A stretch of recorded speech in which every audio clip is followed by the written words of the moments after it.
كيف نبدأ أستاذ؟ السلام عليكم ورحمة الله وبركاته.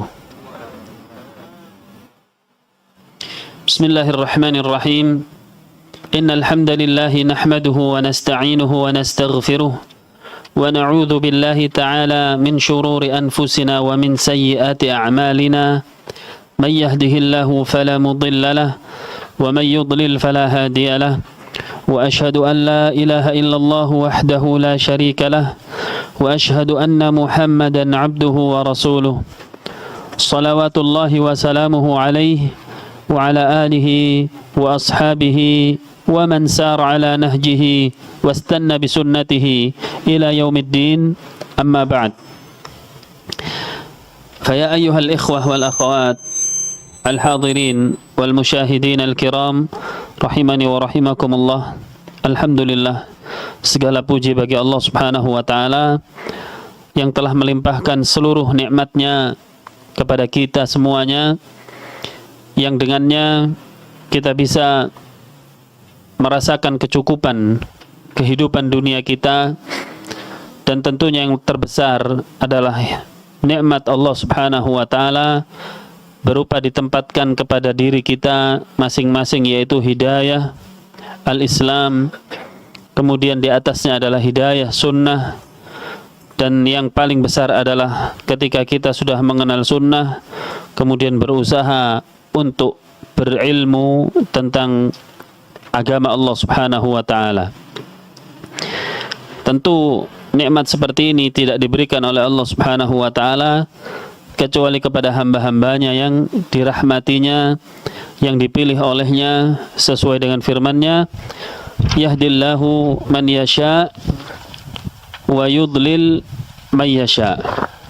Bahasanya Allah Subhanahu wa taala memberikan hidayah kepada siapa saja yang Dia kehendaki dan menyesatkan manusia yang dikehendaki olehnya. Maka nikmat besar ini hendaknya kita jaga dengan bersyukur kepada Allah Subhanahu wa taala, baik meyakini nikmat tersebut adalah dari Allah di dalam hati kita, kita yakini, kemudian kita puji pemberi nikmat tersebut dengan berzikir kepada Allah Subhanahu wa taala, dan terakhir yaitu kita tambah takwa kita kepada Allah Subhanahu wa taala di dalam seluruh perilaku hidup kita siang dan malam.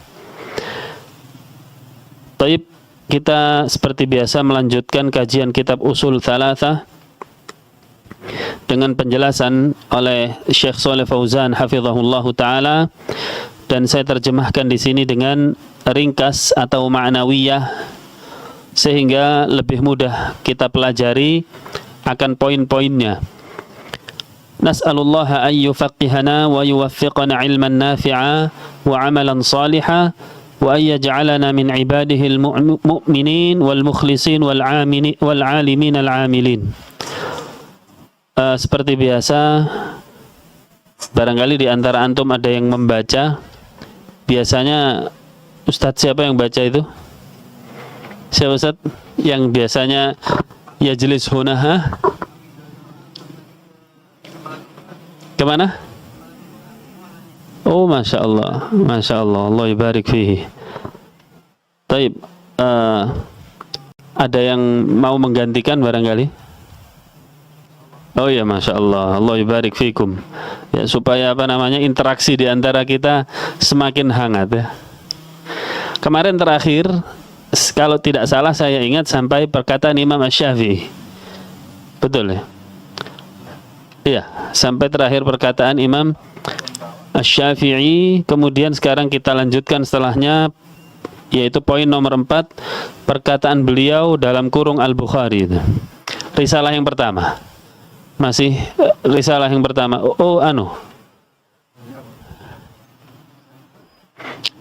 Ya.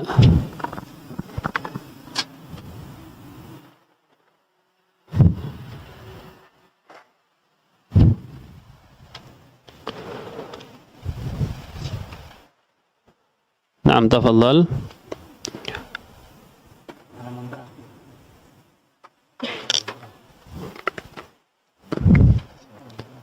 poin nomor 4. Poin nomor 4, di situ ada tulisan perkataan beliau dalam kurung Al-Bukhari.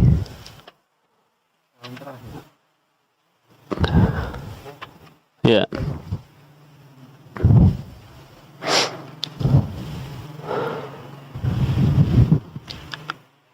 Poin nomor 4. Poin nomor 4, perkataan beliau Imam Al-Bukhari. Perkataan beliau di sini maksudnya perkataan penulis asli, Syekh Muhammad bin Abdul Wahhab. Beliau mengatakan Al-Bukhari. Kemudian dijelaskan oleh Syekh Shalih Fauzan tentang biografi singkat siapa Imam Al-Bukhari. Ya, silakan. Beliau adalah Imam Muhammad bin Ismail bin Ibrahim Al-Bukhari. Sebuah penyandaran nama yang diambil dari nama daerah yang berada di wilayah timur. Imamnya ahli hadis, hafalannya layaknya gunung, penulis kitab Sahih Bukhari yang merupakan kitab terbenar setelah Al-Quran. Ya, ini adalah biografi singkat tentang siapa Imam Al-Bukhari. Beliau adalah Al-Imam, diberikan sandaran Al-Imam karena bisa dijadikan panutan seluruh aspek agamanya, baik akidahnya, ibadahnya, maupun akhlaknya. Oleh karenanya disebut Al-Imam. Ya.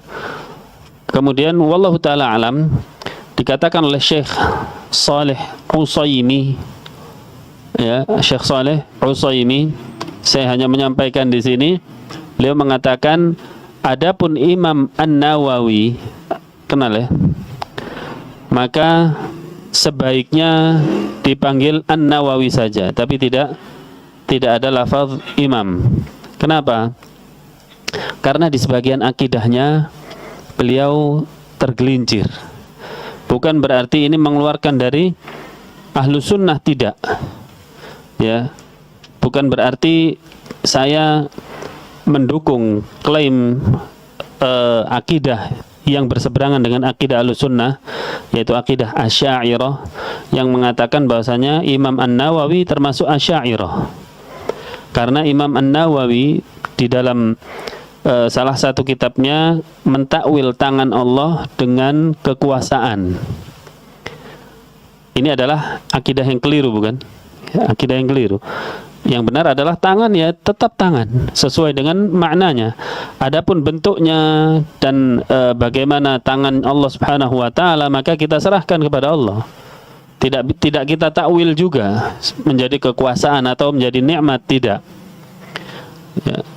Kalau dikatakan Imam An-Nawawi termasuk Asy'ariyah, dikatakan oleh Syekh Falah Al-Mundakar rahimahullah, Asy'ariyah itu tidaklah dikatakan Asy'ariyah melainkan 3 hal.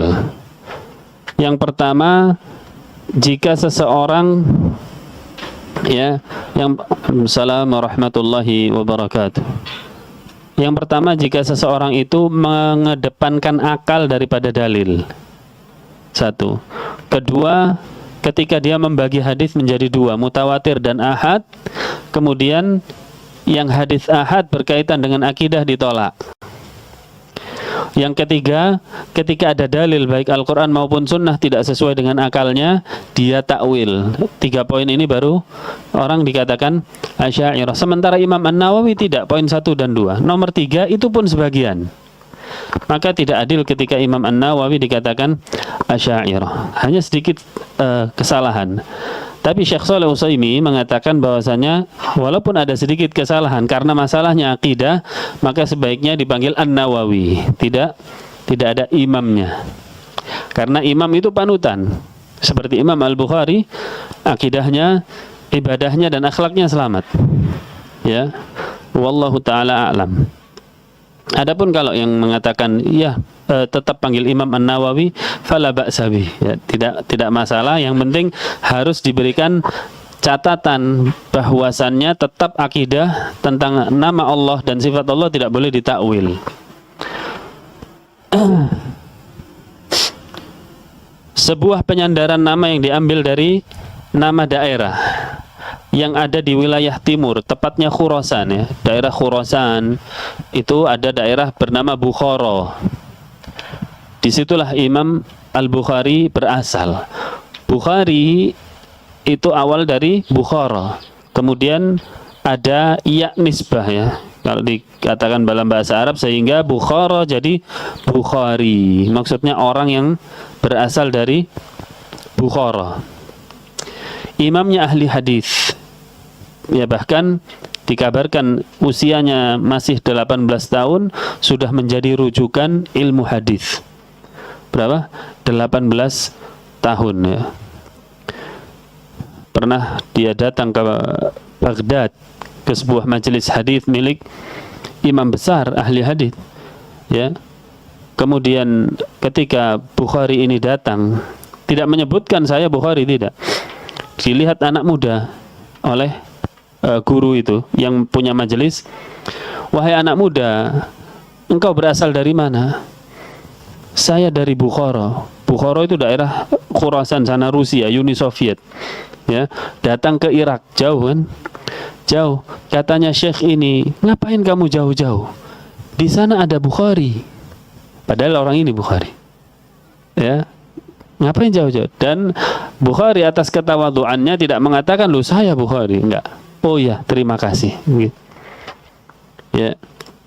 Maka disebutkan juga oleh salah seorang imam ahli hadis, tidaklah saya merasa minder di dalam menyampaikan ilmu saya kecuali ketika Bukhari datang.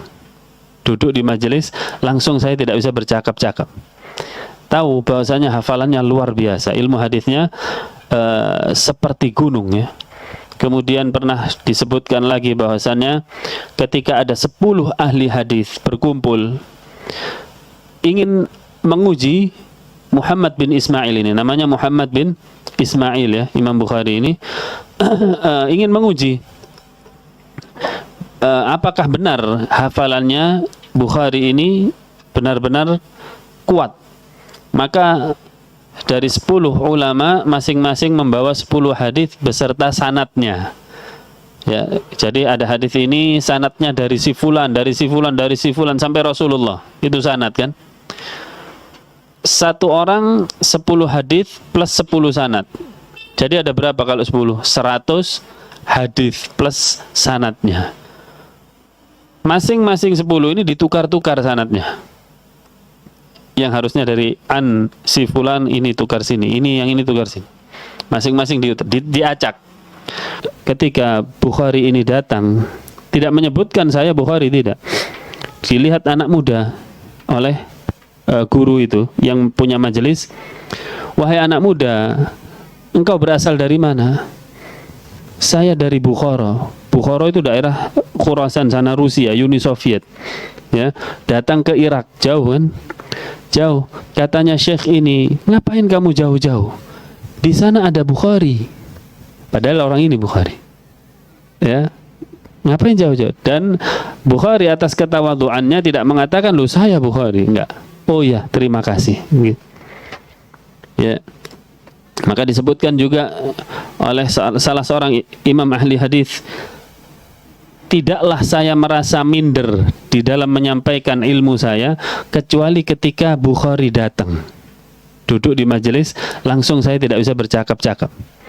Tahu bahwasanya hafalannya luar biasa, ilmu hadisnya seperti gunung ya. Kemudian pernah disebutkan lagi bahwasanya ketika ada 10 ahli hadis berkumpul ingin menguji Muhammad bin Ismail ini, namanya Muhammad bin Ismail ya, Imam Bukhari ini ingin menguji apakah benar hafalannya Bukhari ini benar-benar kuat. Maka dari 10 ulama masing-masing membawa 10 hadis beserta sanadnya. Ya, jadi ada hadis ini sanadnya dari si fulan, dari si fulan, dari si fulan sampai Rasulullah. Itu sanad kan? Satu orang 10 hadis plus 10 sanad. Jadi ada berapa kalau 10? 100 hadis plus sanadnya. Masing-masing 10 ini ditukar-tukar sanadnya. Yang harusnya dari an si fulan ini tukar sini, ini yang ini tukar sini. Masing-masing diacak. Ketika Imam Bukhari datang, mereka mengatakan yang pertama maju, benarkah hadis ini menurut engkau? Imam Al-Bukhari dengan ketawaduannya mengatakan saya tidak tahu. Kata ulama pertama mengatakan berarti bohong ini. Ya, yang mengatakan Bukhari hafalannya kuat bohong. Akhirnya yang kedua maju mengatakan Imam Bukhari saya tidak tahu. Yang ketiga juga demikian sampai yang terakhir Imam Bukhari mengatakan saya tidak tahu. Ya sudah, kalau begitu yang ke-10 mengatakan bahwasanya ternyata dugaan kami salah. Bahwasanya engkau adalah ahli hadis. Akhirnya pergi, setelah beberapa langkah dipanggil oleh Imam Al-Bukhari dengan mengatakan adapun yang kau tanyakan tadi ini, hadis yang ini sanadnya adalah si fulan, si fulan, si fulan. Yang ini sanadnya ada di temanmu sana. Yang ini ada di sana. Terus 100 dirapikan hadis dan sanadnya. Nah, ini sebuah keutamaan yang diberikan oleh Allah Subhanahu wa taala kepada beliau. Ya, hafalannya luar biasa. Penulis kitab Sahih Bukhari yang merupakan kitab terbenar setelah Al-Quran, ijma' kaum muslimin, ya, walaupun ahlul bid'ah juga mengakui kesahihan Sahih Bukhari, kecuali orang-orang yang memang ada hasad di dalam hatinya, ya, kecuali ada orang-orang yang hasad di dalam hatinya. Kemudian berikutnya, tafadhal. Yang kelima, perkataan beliau, Al-ilmu qabla al-qawli wal-amal. Itu al-ilmu qabla al-qawl wal amal. Karena sebuah amal tidak akan bermanfaat kecuali apabila dibangun di atas ilmu. Adapun amal yang dibangun di atas kebodohan, maka tidak akan memberi manfaat kepada pelakunya. Bahkan akan menjadi petaka dan kesesatan padanya pada hari kiamat. Maka wajib untuk belajar ilmu dulu sebelum beramal. 6. Kemudian perkataan beliau, maksudnya Syekh Muhammad bin Abdul Wahhab menukil perkataan Imam Al-Bukhari. Jadi perkataan ini perkataan Imam Al-Bukhari aslinya, ya, yang tertulis di dalam kitab sahihnya, yaitu bab al-ilmu qabla al-qawli wal amal. Bab yang membahas tentang ilmu itu didahulukan sebelum berkata dan berucap. Ini adalah prinsip dasar seorang muslim, ya. Bahkan jalan yang kita minta siratal mustaqim itu adalah jalan yang mendahulukan ilmu sebelum beramal. Karena tafsirnya berada pada ayat setelahnya. Apa siratal mustaqim? Siratal ladzina an'amta alaihim. Adalah jalan yang telah engkau beri nikmat ya Allah. Ya, dan Allah meniadakan dua jalan. Ghairil maghdubi alaihim waladhdallin. Ghairil maghdubi alaihim, bukan jalan yang engkau murkai. Kata para ulama, yang dimurkai di sini adalah Yahudi. Kenapa Yahudi? Ternyata Yahudi itu mengetahui ilmu tetapi tidak mau beramal. Maka ini keluar dari jalan sirat al-mustaqim. Maka kalau kita minta sirat al-mustaqim, apapun yang kita ilmui, selama itu sahih, benar dasarnya ada dalilnya, maka harus kita amalkan. Juga waladhdallin, juga bukan jalannya orang yang sesat. Siapa yang sesat? Ternyata Nasrani, kata para ulama. Kenapa Nasrani disifatkan dengan sesat? Karena mereka semangat beramal, semangat, tetapi tanpa ilmu. Kebalikannya Yahudi. Berarti kita ada di tengah-tengah. Siratal mustaqim adalah jalan yang lurus, ini adalah jalan yang mengamalkan ilmu dan tidak mengamalkan kecuali setelah berilmu. Jadi ilmu dulu sebelum beramal, dan ini dicantumkan oleh Imam Al-Bukhari di dalam babnya, bab al-ilmu qabla al-qawli wal amal. Bab yang membahas tentang ilmu itu didahulukan sebelum berkata dan beramal. Karena sebuah amal tidak akan bermanfaat, ya, kecuali apabila dibangun di atas ilmu. Orang yang beramal berarti dia ingin melakukan kebaikan, kan begitu. Dan tidak ada yang menilai kebaikan itu adalah baik melainkan Allah Subhanahu wa taala. Kemudian menurunkan wahyunya kepada Rasulullah. Itulah sumber kebaikan. Siapapun orangnya yang mengatakan bagian dari agama itu adalah baik, maka dia harus mendatangkan ilmunya. Ilmunya maksudnya di sini apa? Dalilnya. Apakah itu Al-Qur'an maupun sunnah? Jika tidak, maka itu anggapan baik seseorang tapi bukan anggapan baik bagi Allah Subhanahu wa taala. Kalau kita beramal ingin mendapatkan pahala dari Allah, berarti kita harus ikut standarnya Allah Subhanahu wa taala, sang pemberi pahala. Adapun amal yang dibangun di atas kebodohan atau ikut-ikutan maksudnya sini, maka tidak akan memberi manfaat kepada pelakunya. Bahkan akan menjadi petaka dan kesesatan padanya nanti pada hari kiamat. Ya. Maka wajib untuk belajar ilmu dulu sebelum beramal. Ya, silakan.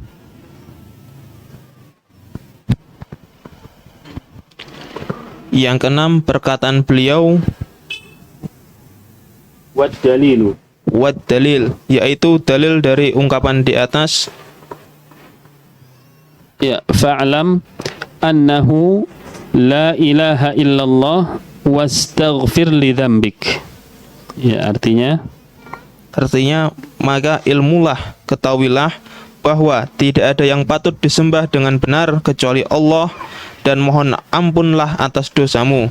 iya, ini ada di surat Muhammad, ya, bisa ditulis, ini belum saya cantumkan, surat Muhammad ayat 19. Ya, silakan diteruskan.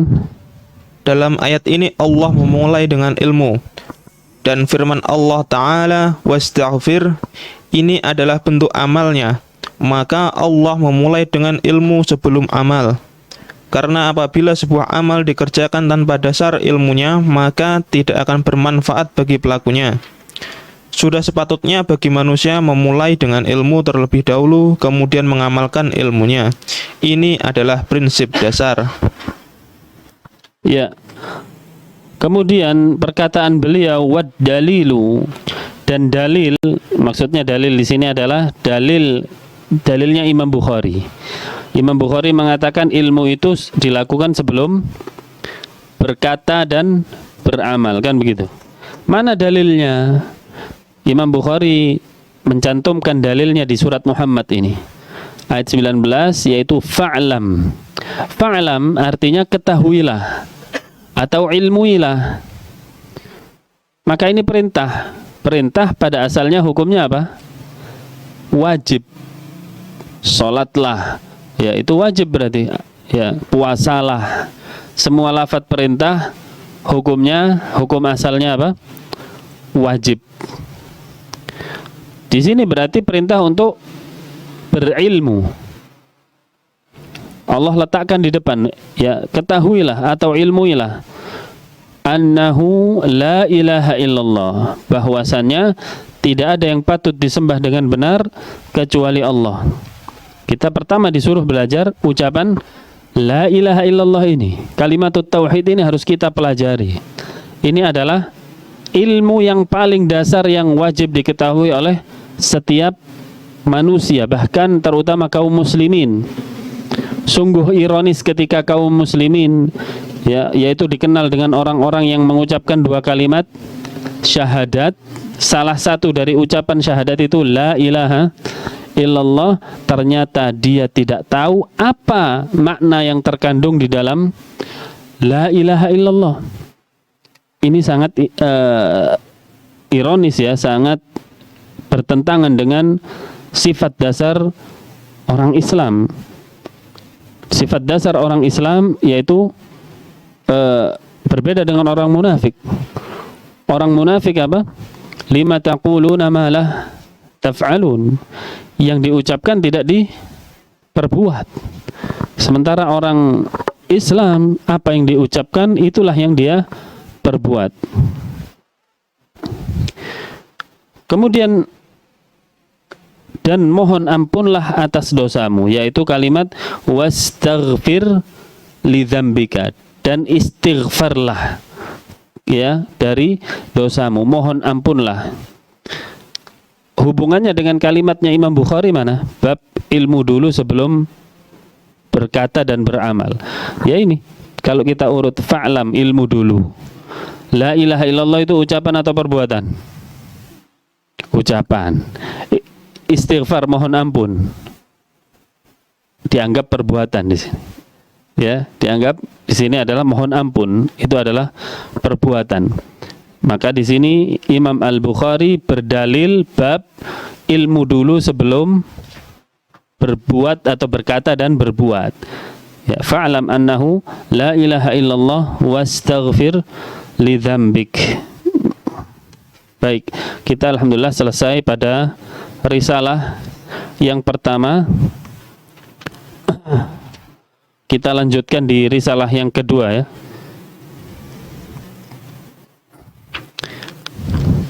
Kalau risalah yang pertama ringkasnya adalah penulis atau Syekh Muhammad bin Abdul Wahhab mengajarkan kepada kita untuk belajar berapa? 4 hal. Ya, belajar 4 hal. Kalau bisa kita hafalkan bagus ya. Tapi mungkin yang masih muda-muda ya, seperti saya ini kan masih muda, jadi ya harus menghafalkan ya. Ustadz siapa? Seperti Ustadz Abdul Aziz kan masih muda aja ya. I'lam rahimakallah annahu yajibu alaina ta'allumu 4 masail. Ya, kata Syekh Muhammad bin Abdul Wahhab, ini ringkasan dari yang sudah kita pelajari. Ketahuilah wahai engkau yang mudah-mudahan dirahmati oleh Allah, yaitu wajib bagi kita belajar berapa? 4 hal. 4 hal ya. Yang pertama, al-ilmu wa huwa ma'rifatullahi wa ma'rifatu nabiyhi wa ma'rifatu dinil Islam bil adillah. Yang pertama harus kita pelajari adalah ilmu agama. Ilmu agama, yaitu pengetahuan tentang Allah, pengetahuan tentang Rasulullah, dan pengetahuan agama Islam plus dengan dalilnya. Yang kedua adalah al-amalu bihi, mengamalkan ilmu yang sudah dipelajari tadi. Yang ketiga, ad-da'watu ilaihi, berdakwah minimal kepada keluarga kita. Yang keempat, as-sabru 'alal adza fihi, yaitu bersabar di atas gangguan yang menimpa kita baik di dalam berilmu atau beramal ataupun berdakwah tadi. Dan dalilnya mana? Dalil 4 hal ini adalah surat Al-Asr. Wal 'asri innal insana lafi khusr illa alladhina amanu wa 'amilus shalihat wa tawasaw bil haqqi wa tawasaw bis sabr. Allah sebutkan 4, kecuali orang-orang yang beriman. Saya sudah jelaskan kenapa hubungannya ilmu dengan iman ya kan. Tidak mungkin seorang beriman melainkan harus dibangun di atas ilmu. Oleh karenanya penulis mengatakan ilmu. Kedua, amal wa amilus sholihat. Yang ketiga, dakwah wa tawasaw bil haq, saling mewasiatkan kepada kebenaran. Ini maksudnya dakwah. Yang keempat, wa tawasaw bis sabr, saling berwasiat tentang kesabaran. Ya. Kemudian setelahnya perkataan Imam Syafi'i dicantumkan. Ya, wa qala Syafi'i rahimahullah, "Law ma anzalallahu hujjatan ala khalqihi illa hadhihi surah lakafathum." Jika Allah Subhanahu wa taala tidak menurunkan seluruh Al-Qur'an mulai dari surat Al-Fatihah sampai An-Nas kecuali surat Al-Asr saja, maka itu sudah cukup.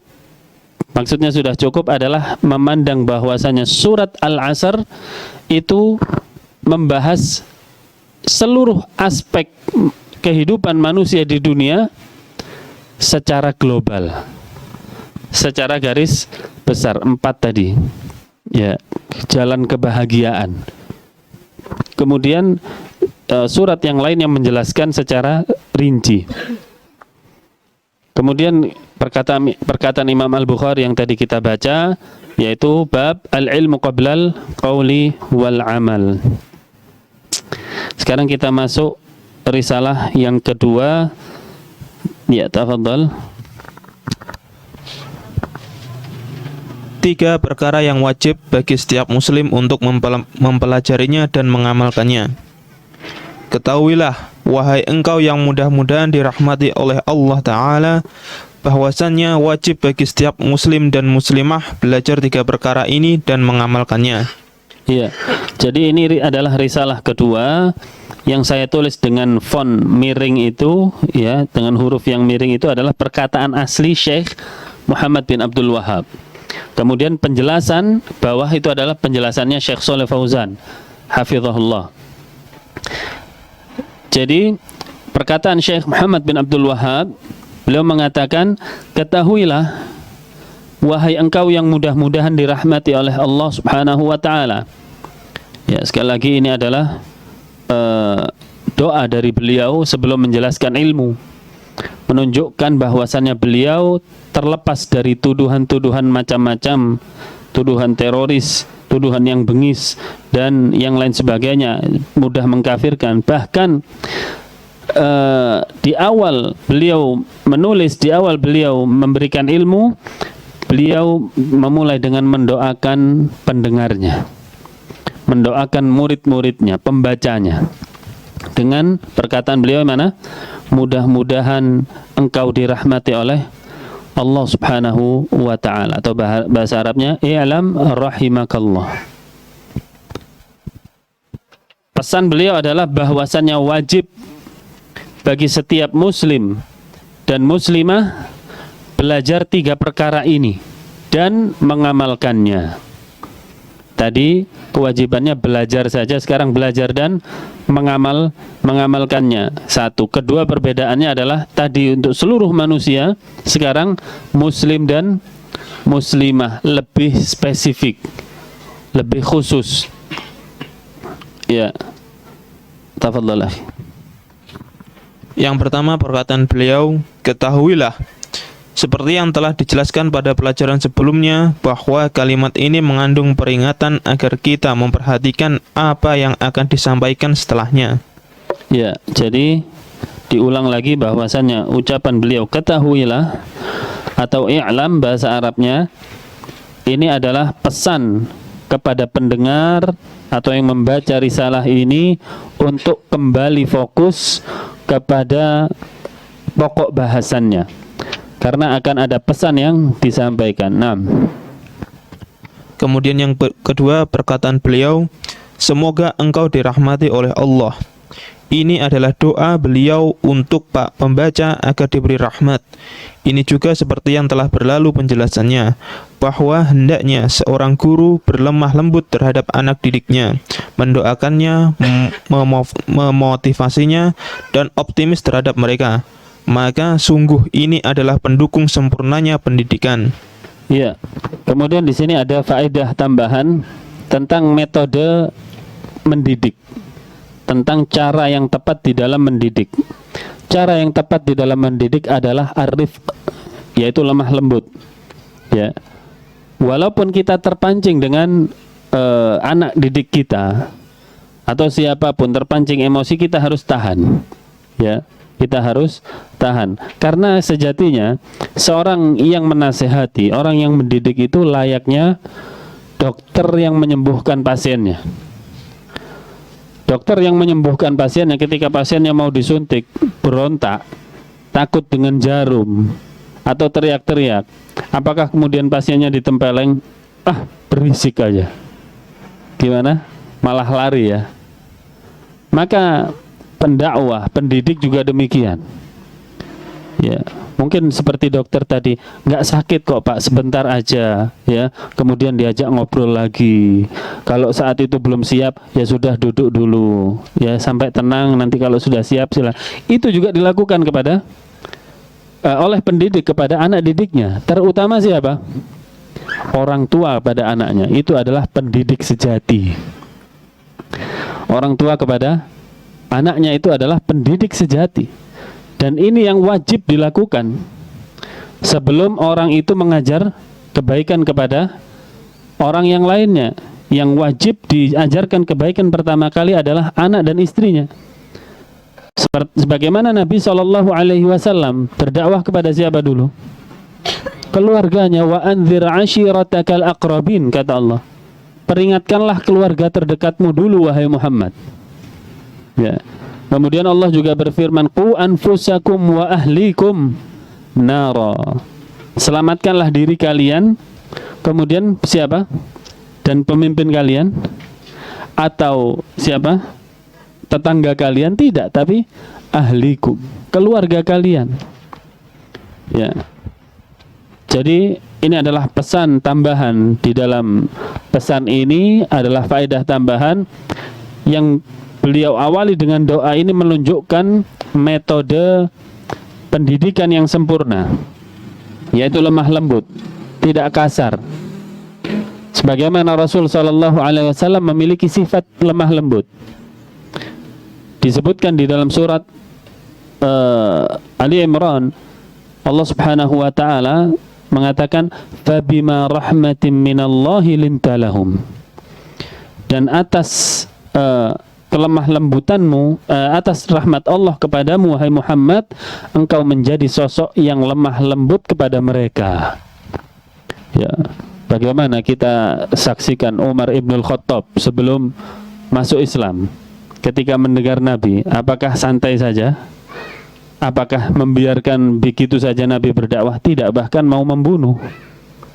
Ya, kata Allah Subhanahu wa taala, "Walau kunta faddan ghalidha lan faddu min hawlik." Jika saja engkau, wahai Muhammad, yaitu bersifat kasar, kaku, keras, lan faddu min hawlik, niscaya mereka akan pergi dari hadapanmu. Ya, kalau orang mengatakan ya wis peken agama iki. Ya. Jadi kalau kita berdakwah harus mengedepankan apa? Lemah lembut, merangkul dulu. Merangkul dulu. Jangan sampai dakwah, ya, ini sunnah Nabi, nggak mau nurut. Siapa namanya? Coret dari manhaj salaf, coret. Ya, sudah, kartu mati. Nggak sampai begitu. Ini bukan sifat seorang pendidik yang baik. Maka kita juga yang berada di tengah-tengah masyarakat dituntut untuk memiliki sifat ini. Demi Allah ya ikhwan, ya, kebenaran ini harus wajib hukumnya dihiasi dengan akhlak. Karena sesungguhnya orang awam nggak butuh dalil. Tidak butuh apa? Dalil, nggak butuh. Yang pertama dia lihat adalah akhlak. Akhlaknya karimah, akhlaknya mulia, oh berarti benar. Itu nggak peduli dalilnya. Dalil nanti step berikutnya. Ketika hati mereka sudah terbuka. Nabi Muhammad jadi nabi usia berapa? Turun wahyu 40. Betul? Sebelumnya apa yang dimiliki oleh beliau? Akhlakul karimah. Adalah apa? Akhlakul karimah. Usia 40 baru memberikan dalil. Ya. Jadi ini penting bagi kita semua, apalagi yang hidup di tengah-tengah masyarakat awam, akhlak ini yang dikedepankan. Taib. Berikutnya. Kemudian perkataan beliau bahwasannya wajib bagi setiap muslim dan muslimah, menunjukkan bahwa perkara ini hukumnya wajib, yaitu hal yang harus dilakukan dan apabila ditinggalkan maka pelakunya akan mendapatkan dosa. Dan penetapan hukum ini bukanlah penulis yang menetapkan, tapi ini adalah berdasarkan ketetapan Allah dan Rasulnya. Ya. Jadi ini menjelaskan bahwasannya tentang perkataan beliau wajib. Wajib seperti yang kita ketahui. Berarti 3 perkara yang akan dipelajari ini hukumnya wajib, dikerjakan dapat pahala, ditinggal dapat dosa. Dan hukumnya ini tidak mengambil sendiri dari pendapat pribadi, tetapi nanti ada dalilnya masing-masingnya. Ya, selanjutnya. Dan kewajiban ini berlaku bagi seluruh muslim dan muslimah, dan pada asalnya seluruh hukum syar'i berlaku sama bagi muslim dan muslimah kecuali jika ada dalil khusus yang menyebutkan sebuah hukum tertentu, seperti wajibnya sholat berjamaah di masjid, sholat Jumat, ziarah kubur, jihad di jalan Allah. Maka ini semua khusus bagi laki-laki. Dan menuntut ilmu adalah sebuah kewajiban yang harus dilakukan bagi setiap muslim dan muslimah, karena tidak akan mungkin ibadah yang merupakan tujuan diciptakannya manusia dan jin akan terlaksana dengan benar kecuali dengan mempelajarinya terlebih dahulu. Maka hal ini wajib bagi setiap lelaki dan wanita, terutama ilmu yang berkaitan dengan akidah, keyakinan. Ya, ini menjelaskan tentang rincian hukum wajibnya. Ini wajibnya bukan hanya bagi laki-laki. Karena sebenarnya hukum Islam ini jika dikeluarkan hukumnya wajib pada asalnya untuk semua. Untuk laki-laki dan wanita, kecuali datang dalil khusus.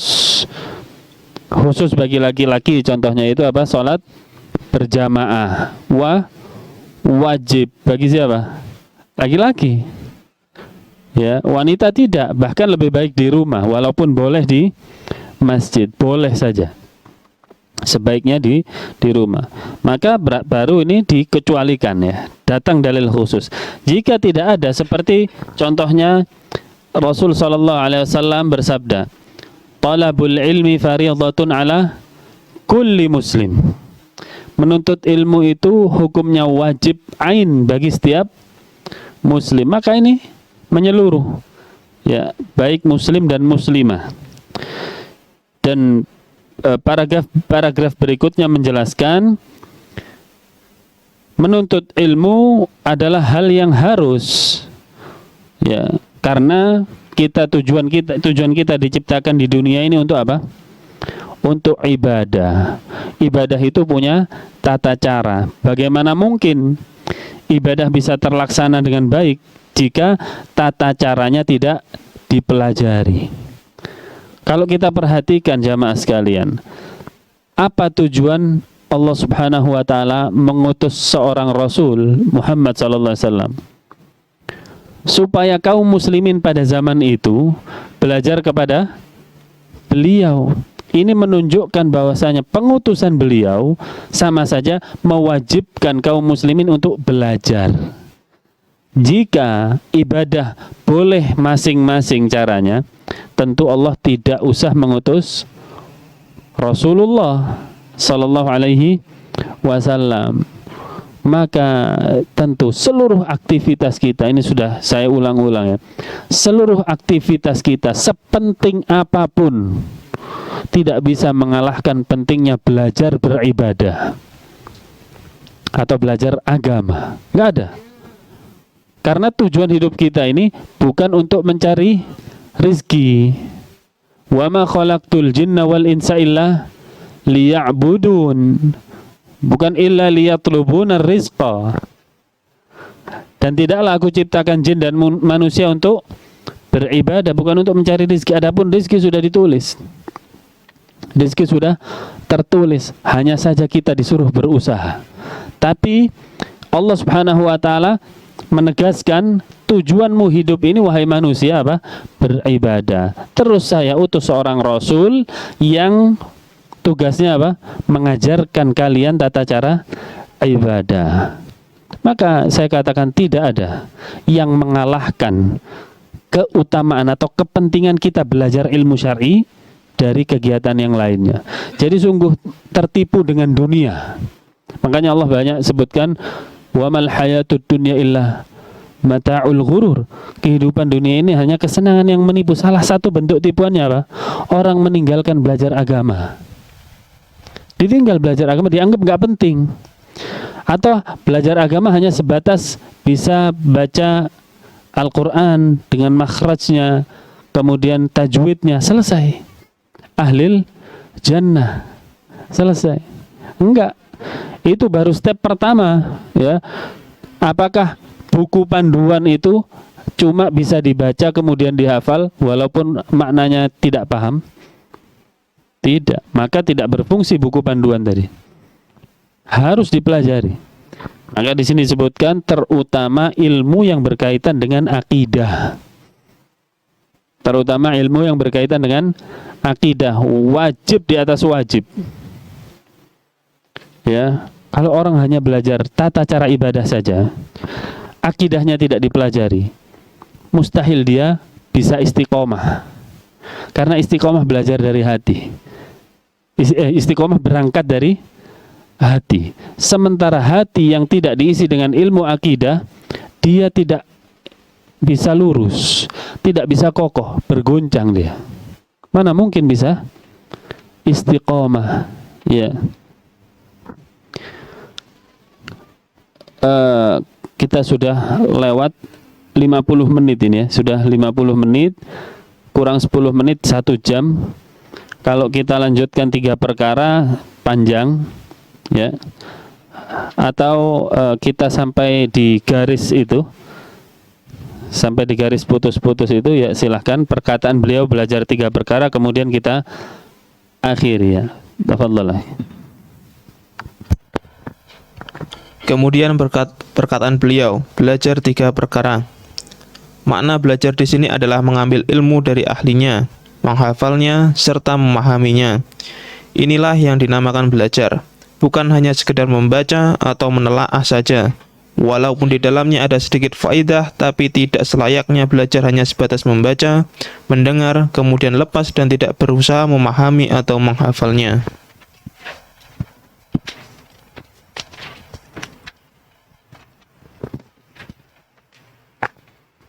Dan tidak boleh belajar hanya membaca dari kitab saja, sebagaimana yang banyak terjadi pada zaman ini. Karena hal ini sangat berbahaya sekali dan akan menghasilkan kerusakan atau seolah-olah mengerti dan sok pintar, padahal dia jauh dari kebenaran. Dan hal ini lebih parah daripada kebodohan. Ilmu tidaklah diambil langsung dari kitab, dan kitab hanyalah perantara atau alat. Adapun ilmu sebenarnya diambil dari ahlinya atau ulama, dari masa ke masa, dan kitab itu adalah alat belajar bagi penuntut ilmu. Ya, saya kira ini penjelasan ringkas tapi jelas tentang metode belajar menuntut ilmu. Di situ disebutkan ya bahwasanya belajar itu bukan hanya membaca, menelaah. Kalau kita mohon izin ya, kita praktekkan di sini, mudah-mudahan tidak tersinggung ya. Kita membaca dan menelaah ini di sini. Maka nggak boleh lepas dari sini. Ini tetap disimpan, kemudian dibaca lagi di rumah. Syukur-syukur kalau kita mencari seperti ini, contohnya matan aslinya, mencari kecil saja, ya seperti ini. Nah, ini dihafal. Kalau bisa ya. Tentu ini biasanya bagi pelajar-pelajar yang intensif, yang berjenjang ya. Ada ikatan pondok pesantren ya. Tapi wallahualam mungkin Ustaz Abdul Aziz membuat di sini pondok pesantren walaupun tidak formal ya Ustaz. Karena intensivitas itu nggak harus ada bangunan, enggak. Ya insyaallah ya, insyaallah. Jadi inilah yang dinasihatkan oleh Syekh. Ya. Terkadang orang itu menghadiri kajian macam-macam. Ada yang untuk ngecas hati saja, karena sudah beberapa lama tidak mendengar nasihat, tidak mendengarkan ayat suci Al-Quran, tidak mendengarkan hadis Nabi. Dia hadir untuk menenangkan hati. Ini bagus juga.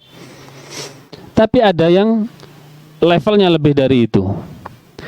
Ketika dia belajar agama dengan tujuan, kata Imam Ahmad, al-ilmu la ya'diluhu syai'un. Ilmu itu tidak ada bandingannya dengan apapun. Mau membandingkan apapun di dunia ini, nggak ada bandingannya dengan ilmu agama. Liman idza sahhat niyatuh. Ya, jika niatnya benar, baru nggak ada tandingannya.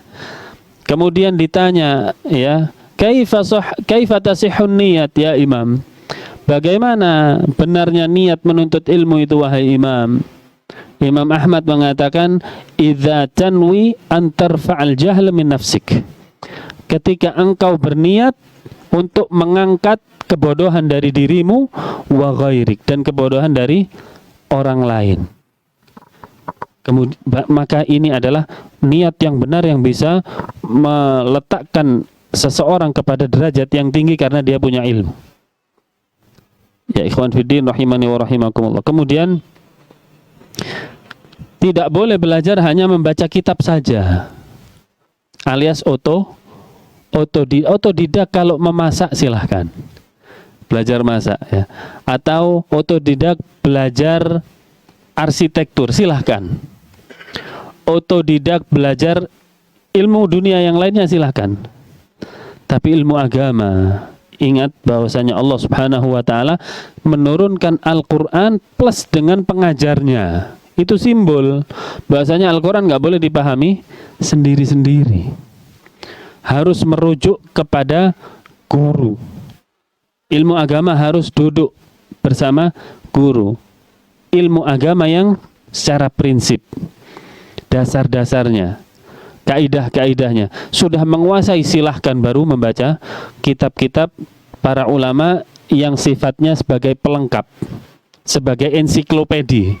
Adapun dasarnya sudah dikuasai syaratnya. Ya. Jika tidak, sebagaimana yang terjadi pada zaman ini akan sangat berbahaya sekali dan akan menghasilkan kerusakan jauh lebih banyak daripada kebenarannya. Ya, menjadikan orang akhirnya seolah-olah pintar ya, sok mengerti, semuanya dijawab. Padahal menuntut ilmu agamanya otodidak. Waliya'udzubillah. Ilmu tidaklah diambil langsung dari kitab, dan kitab hanyalah perantara atau alat. Adapun ilmu sebenarnya diambil dari ahlinya. Fas'alu ahla dzikri in kuntum la ta'lamun, kata Allah. Tanyalah kepada ahlinya jika kalian tidak mengerti. Ya, ulama dari masa ke masa, dan kitab itu hanyalah alat belajar bagi penuntut ilmu. Ya, saya mungkin berikan ada sebuah dalil di dalam Al-Quran yang Allah sebutkan tentang metode belajar yang benar. Ya, metode belajar yang benar. Kebetulan Mbak Spidol nih, Mbak.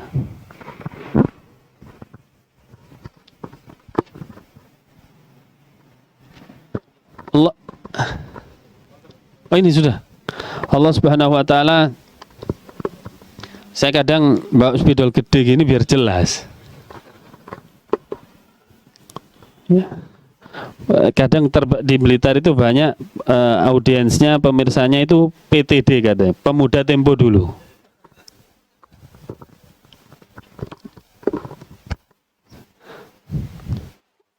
Di surat Qaf ayat 37 Allah Subhanahu wa taala menyebutkan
inna fi dzalika la dzikra liman kana lahu qalbun aw alqa sam'a wa huwa syahid. Ini saya bagi ya.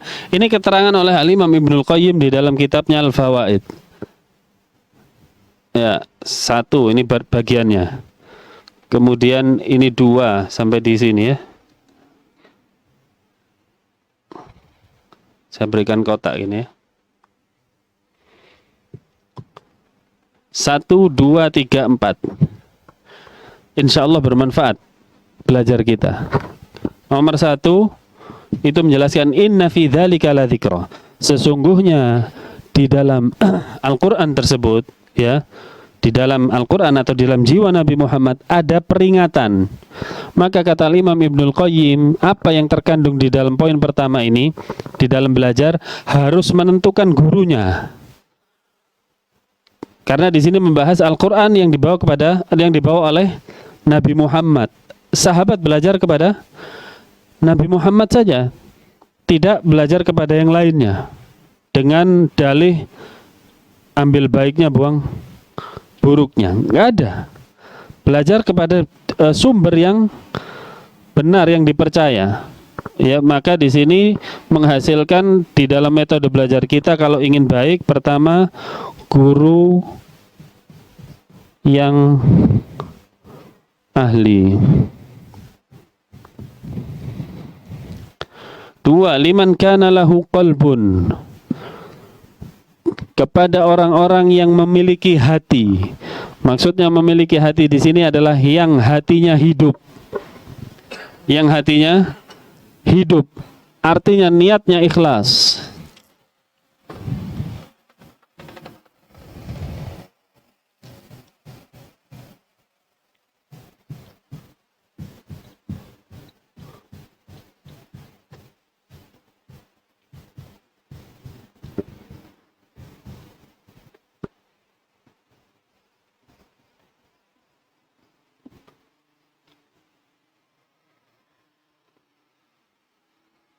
Niat belajar yang ikhlas karena Allah Subhanahu wa ta'ala.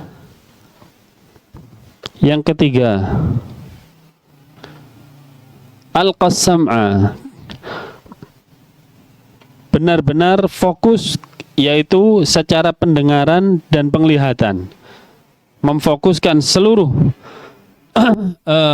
aspek atau seluruh indera yang bisa digunakan untuk belajar, yaitu mata dan telinga, di dalam menerima ilmu. Fokus.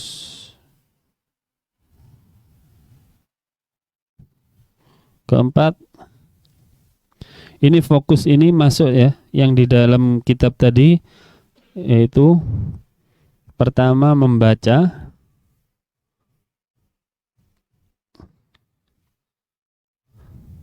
sebenarnya setelah membaca mesti saya masukkan menghafal kalau di pondok.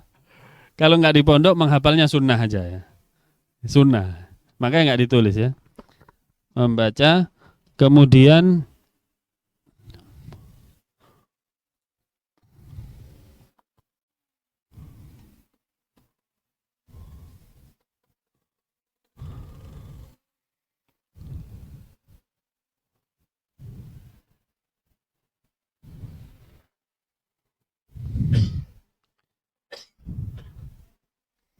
fokus ini dengan cara membaca dan memahami di dalam kelas. Jangan sampai kita ya dengar penjelasan tapi nggak paham dikit, mungkin maksudnya ini. Jangan. Dipahami sendiri. Lebih baik apa? Tanyakan. Kata Nabi SAW, fa inna su'al syifa'ul i. Karena pertanyaan itu adalah obatnya kebodohan. Banyak dari penuntut ilmu atas dasar sungkan, ya, takut dikira dia nggak ngerti apa-apa oleh teman yang lainnya, maka dia pendam, tidak paham tadi, dibawa pulang. Akhirnya apa yang terjadi? Kalau dia hanya memendam ketidakpahaman, tidak menyimpulkan, masih selamat ini. Walaupun dia rugi, habis waktunya tadi di kelas, tapi pulang tidak membawa badi, berarti orang kalau jual beli ya, sama. Yang parah apa? Kalau sudah nggak paham sampai rumah disimpulkan sendiri. Nah ini adalah salah satu hal awal penyimpangan terdahulu, yaitu penjelasan guru tidak paham kemudian disimpulkan sendiri. Kalau praktek ini di luar kelas, dengan praktek mempraktekkan ilmu itu lebih mendalamkan ilmu yang kita pelajari di kelas. Yang keempat, wa huwa syahid, hati yang hadir.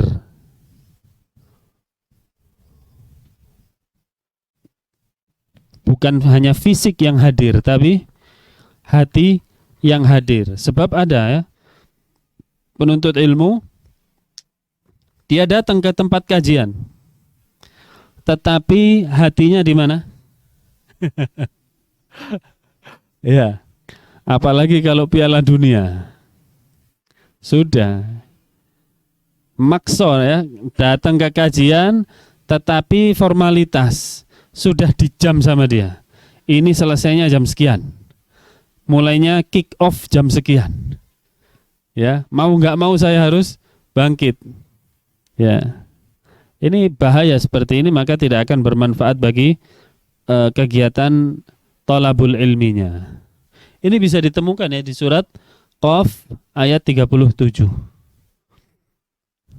Baik, mungkin sampai di sini materinya, silahkan jika ada yang mau ditanyakan sebelum kita tutup. Barakallahu fikum.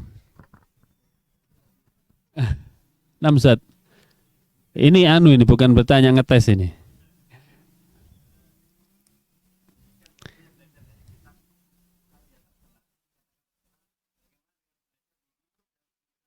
Wah itu ya. Jadi begini ikhwan, ini metode belajar yang disebutkan ini 1, 2, 3, 4, ini kira-kira butuh tatap muka atau hanya secara online? Akhirnya dijawab, dulu belum ada internet Ustaz, harus tatap muka. Bukankah sekarang wasilahnya bisa? Thayyib. Ya, wasilah online bisa untuk mempraktekkan 4 hal ini ya, dengan syarat jika memang kehadiran secara offline itu terhalangi. Bisa ya. Jadi online itu bukan tujuan utama sebenarnya.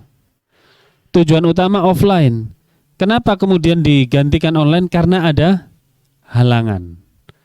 Entah ya, biasanya kadang ana sama Ustaz Abdul Aziz ini ikut Zoom sama masyayikh ya. Ada grup kita Ustaz ya. Masyayikh dari syekh dari Makkah, ada dari Madinah, ada dari Riyadh. Nggak mungkin kita bisa offline. Gimana caranya? Ya akhirnya online. Ada halangan. Ya. Tapi kalau jaraknya rumahnya 10 kilo, mungkin ya 10 kilo. Terlalu jauh? Berapa Pak yang pas? Yang kiranya tidak ada uzur? Ya, kalau kita terkadang untuk memotivasi hal ini, yang banyak baca kisah. Yang banyak baca kisah orang-orang terdahulu. Yang memang mereka itu meletakkan ilmu agama di atas semuanya. Ikhwan sekalian, kalau masalah jarak ini, coba sekali-sekali kita timbang dengan pencarian dunia kita. Kalau kita barangkali ada peluang untuk ya, baru peluang ini belum yang pasti, baru peluang keuntungan bisa 1 juta. Di mana? Di Malang. Malang berapa kilo dari sini? Ada keuntungan 1 juta bersih, ya, dikejar enggak? Malang paling berapa jam sini, PP masih bisa. Hah? Dikejar enggak? Kalau ada kajian, ya kan? Kajian Sahih Bukhari contohnya. Kira-kira mahal mana dengan 1 juta? Ini kadang harus kita timbang ini, ya, seperti ini. Makanya saya katakan tadi, tertipu orang yang hidupnya hanya digunakan untuk mencari dunia saja. Tertipu dia. Ya. Tetapi masalah ilmu agama, dia syukur enek gitu loh kata orang. Kalau ada alhamdulillah, nggak ada ya wis rapopo. Seperti Ustaz Abdul Aziz tadi mengatakan, kalau YouTube, ya. Sekarang begini, penguasaan ilmu kaum muslimin berbeda-beda. Jangan sampai ketika dia ingin belajar hal yang dasar mencukupkan dengan YouTube. Musibah besar. Beda dengan orang yang sudah punya kaidah-kaidah, punya asas dia. Contoh menguasai ya, usul tsalatsa selesai, kitabut tauhid selesai. Contohnya ya. Kemudian ada dia punya bekal usul fikih. Terus fikihnya juga sudah. Qawaid fikihnya sudah. Kemudian dia melihat kajian-kajian di YouTube, itu insya Allah dia bisa saring. Dia bisa saring. Oh, ini kelihatan ada penyimpangan di sini. Dia tinggalkan. Tapi kalau dari nol, bagaimana dia bisa mengatakan yang ini baik, yang ini buruk? Maka saya nasihatkan di sini, jika memang kita adalah orang yang ingin belajar dari dasar atau belum mengetahui dasar-dasar akidah terutama, ya, maka hindarkan dulu kajian-kajian YouTube kecuali yang sudah direkomendasikan oleh ustadznya. Ya. Kecuali yang sudah direkomendasikan oleh ustadznya. Ya, silahkan dengarkan si fulan, si fulan, si fulan. Dan itu jangan dijadikan sebagai kegiatan belajar intensif, enggak. Itu ibaratnya lauk pauk, bukan nasinya. Nasinya tetap harus offline, nggak bisa. Kajian bertatap muka seperti ini faedahnya banyak. Ya, kalau kita sambil kajian di YouTube, gini, sambil makan pecel bisa, Pak. Kalau capek, begini. Nggak ada ta'zim kepada ilmu. Sementara ilmu itu bisa didapat sejauh mana kita mengagungkan ilmu. Begitu. Ya, wallahu ta'ala a'lam. Ya, pertanyaan yang bermanfaat, Ustaz. Masya Allah. Mufid.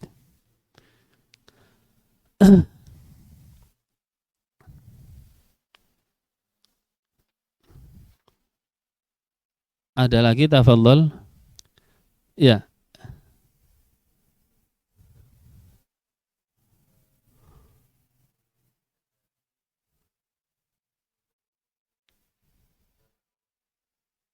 Iya.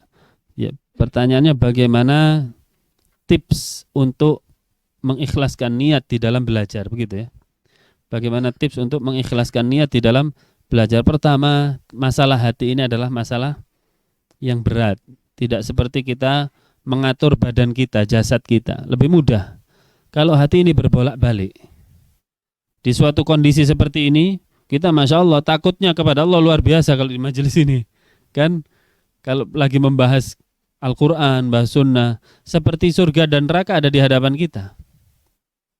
Bagaimana supaya istiqomah seperti itu kan? Rasul SAW mengajarkan kepada kita sebuah doa yang beliau selalu membacanya, yaitu apa?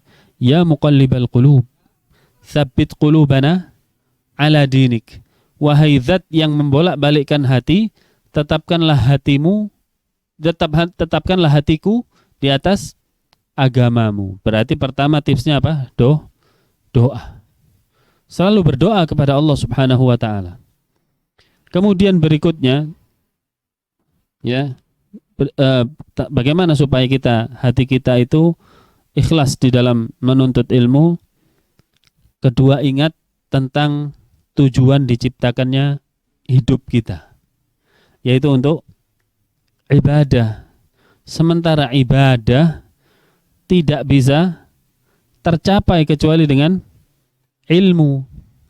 Ya, satu orang pun nggak ada yang bisa beribadah dengan benar kecuali sudah sampai padanya ilmu. Kemudian yang ketiga apa? Perbanyak mengingat mati. Perbanyak mengingat mati. Seseorang yang banyak mengingat mati, hatinya akan hidup. Sebaliknya, orang yang lupa dari kematian, sibuk dengan dunia, hatinya akan mengeras. Kalau orang yang banyak ingat mati, hatinya lembut, maka dia lebih mudah untuk ikhlas daripada orang yang hanya mengingat dunia. Kemudian berikutnya, seperti yang banyak dinasehatkan, wong kang soleh kumpulono. Ya, kumpul dengan orang-orang yang memang ingin menuntut ilmu agama, yang semangat. Jangan kita semangat menuntut ilmu, tapi kumpulannya sama orang-orang yang pencari dunia. Sibuk malam jadi siang, siang jadi malam, mencari apa? Sesuap nasi, kata, padahal nggak sesuap juga, banyak sekali suapnya. Ya, kumpul dengan orang ini, habis kita, habis. Maka carilah orang-orang yang memang dia visinya dan misinya untuk ilmu. Insya Allah kita akan terdukung di situ, saling menguatkan. Ibaratnya orang yang lepas dari kumpulan orang soleh itu ibarat kambing yang sendirian. Serigala mudah menerkam. Tapi kalau kambing tadi pada segerombolannya, serigala mikir-mikir mau menerkam, kan begitu, Pak? Ya. Dan masih banyak sebenarnya tips tentang bagaimana mengikhlaskan hati di dalam menuntut ilmu, tapi ini yang terbesar, semuanya mengerucut di situ, dan insya Allah ketika kita praktekkan kita akan bisa merasakan hasilnya, ya, merasakan hasil. Satu lagi yaitu paksa diri untuk meluangkan waktu di dalam menuntut ilmu. Ada kajian, nggak ada kajian. Harus saya satu hari harus ada, contoh berapa? 1 jam. Entah ba'da asar atau ba'da maghrib atau terserah. Ya. Ada kajian, nggak ada kajian, pokoknya luang di situ saya harus buka kitab. Saya harus baca buku. Saya harus murojaah. Atau saya harus dengar kajian, pokoknya itu. Terus ya, ketika waktu itu sudah terjaga, berarti kita sudah menempatkan ilmu tersebut di dalam hati kita, sudah kita agungkan.